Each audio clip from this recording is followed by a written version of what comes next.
What's the meaning of this strange signal? When is it difficult to get a message delivered? How do industrial people keep in touch with each other? Industry on Parade. Peabody-award winner for public service, produced on film each week by the National Association of Manufacturers.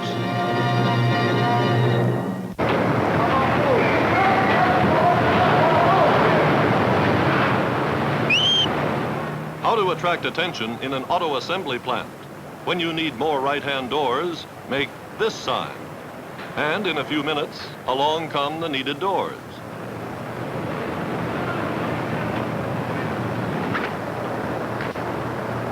More headlights, here's the signal for those. In a big 44-acre factory like this, even sign language plays a part in keeping efficiency high and costs down. And lower costs mean that higher wages can be paid without raising prices to the consumer. Communications in the factory is a problem that's being met by alert industrialists in a wide variety of ways. For example, a Cleveland machine parts manufacturer installed a radio station right in the factory to speed the flow of information back and forth between executives, supervisory personnel, and employees. A flow that is essential to the successful functioning of any industrial team. This control room is the nerve center of a miniature radio broadcasting system that's in constant touch with everything that goes on anywhere in the huge plant. Roving through the company's 25 scattered departments are men with walkie-talkies. Stoppages of production can be costly to the employees, the company, and the nation, because only by keeping the wheels turning can we produce the things we need to improve the American standard of living and provide for the national defense. Trouble is quickly reported to the control room.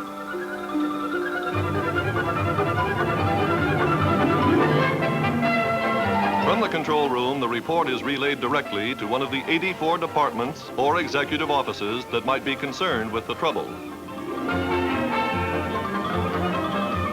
Some companies now even use television to promote teamwork and improve efficiency. Here at a California electronics company, a closed-circuit TV system permits company officials to make announcements, tell about company plans or new products, and generally tie the several hundred persons employed here into a more closely knit industrial family. There's a program every noon hour that includes interviews with interesting visitors. Employees have a phone number to call to pose questions to the visitor or to the boss.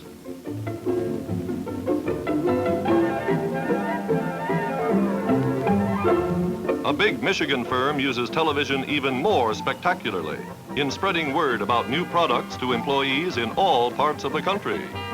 A big showing of the new products, complete with entertainment, is staged here in Flint. And while local people are being entertained and informed in person, many thousands of others are getting the news simultaneously at theaters in key cities all over the country. In 50 big population centers, large crowds catch every word, every note of music, every gleam of light reflected off the new products. The far-flung corporation is brought together into a tightly knit group, unified by good company communications.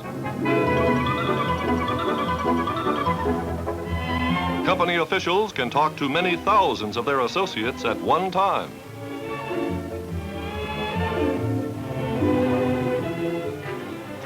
Radio, television, now motion pictures are widely used too in imparting to personnel the information it must have to carry on as it should. By means of training films, new employees find out about company policies and practices, acquiring in minutes an understanding that might come only after many months if they depended on scuttlebutt or the grapevine. However, one firm, New Jersey's Atlantic City Electric Company, established an official grapevine. It put in a recording device that allows company officials to give out quickly and easily the latest news about the firm and its employees and any other information that should be distributed rapidly and accurately. Now, anyone in the plant, simply by picking up a telephone and dialing 277, can get a pre-recorded bulletin. The bulletins cover every imaginable subject, but all have to do with supplying employees with information they need in order to remain well-informed, effective members of the team. Whatever the announcement, by this method they get the news fast and they get it straight.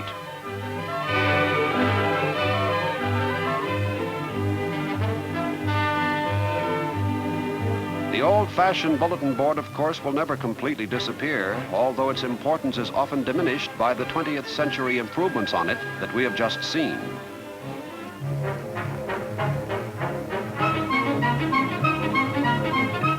The bulletin board, like the reading rack, which carries more detailed information suitable for leisurely study at home, is a means of conveying information from management to employees. But it's equally important for employees to be able to communicate with management. A widely used device is the suggestion box, which makes possible communication in the other direction, upward toward the people with overall responsibility. Whether it's an actual suggestion box or an individual who serves as a walking receptacle of new ideas, the flow of information upward is fully as important as the flow in the other direction. In fact, that's what industrial communications are all about, making sure that ideas flow in both directions to everybody's benefit. Here, for example, we see a group of Baltimore workers who make up a junior board of directors. Their recommendations to the senior board of directors are rarely turned down in a company that feels, like most others, that the interests of employees, stockholders, management, and the public are one and the same thing.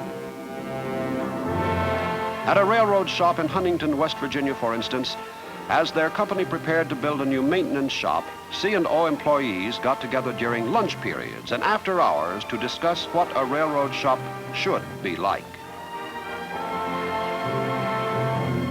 One thing they decided was that the wheel shop had to be closer to the center of things so wheels wouldn't have to be trundled half a mile to where they were needed.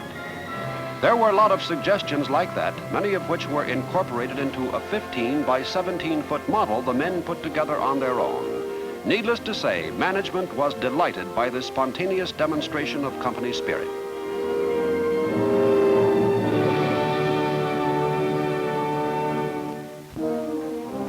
At the Grayson Controls division of the Robert Shaw Fulton Controls Company in Long Beach, California, the matter of communications between all levels of the organization is given the most serious consideration.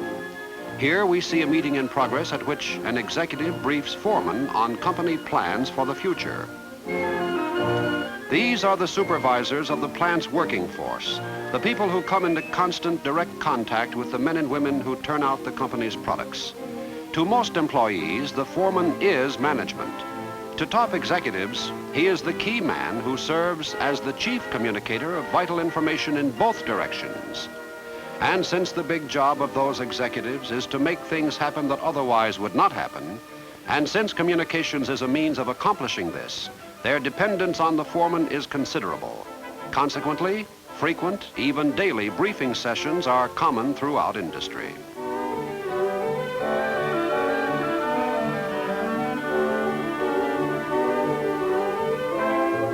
Here, the communications link is closed as supervisor and employee exchange information or opinions. Occasionally, as now, top management participates directly in the exchange, although in a large company employing thousands, such direct participation is less frequent.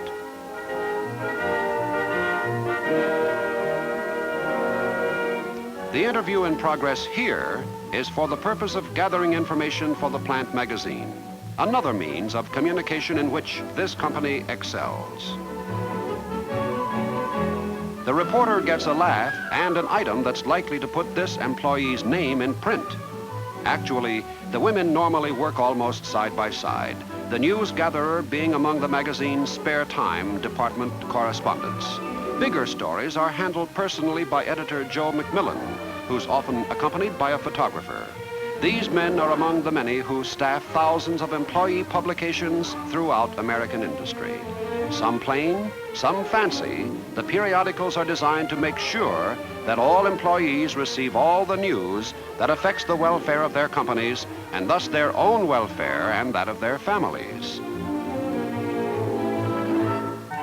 Now let's get back to the department correspondent we met earlier. While her news items are still fresh and timely, they're collected by the editor himself. With the deadline for the next issue fast approaching, he may have a question or two of his own, a fact or a date to be checked. Everybody wants his name in the magazine, but not if it's going to be misspelled.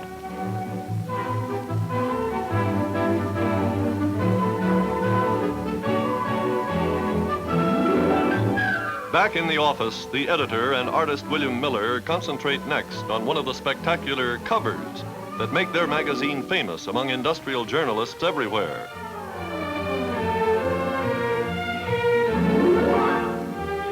It's the rule in this office to pay special attention to the covers, to make them as eye-catching, as attractive as possible, so that the reader will want to find out more inside.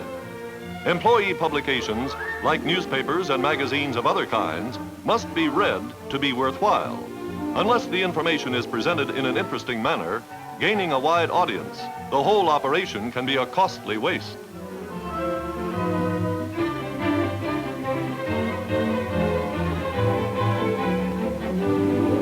And now it's time for a last-minute check with higher authority. Though procedure will vary with the organizational structure used by individual companies, it's the Public Relations Department that's responsible for this magazine. So the relief valve, as the publication is called, gets a thorough going over before it's passed along to the printer. Again, there's special attention to the matter of the cover, which often has gained its impact from the way in which it makes use of movable dials, cutouts, pullouts, and many other attention-getting devices.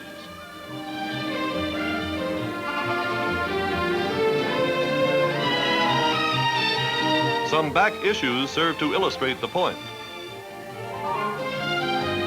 A Wheel of Fortune is a forceful reminder of the high standard of living enjoyed by industrial workers. An official message from management was presented in this fashion. Who could resist pulling it out to read? And so they go. Examples of the way the editors of company publications all over the country are seeking to bring to their readers facts bearing on the operation of our economy. Such matters as inflation and how it affects everyone and what causes it.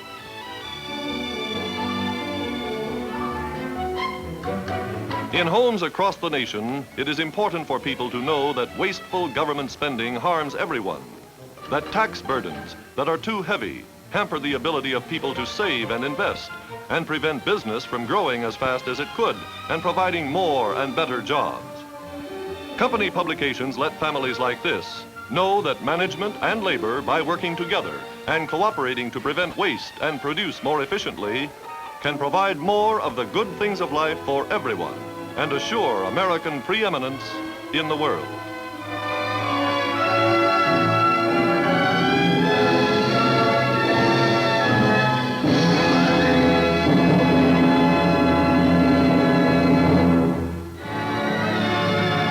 American industry, builder of a better tomorrow, has presented Industry on Parade, a service of the National Association of Manufacturers.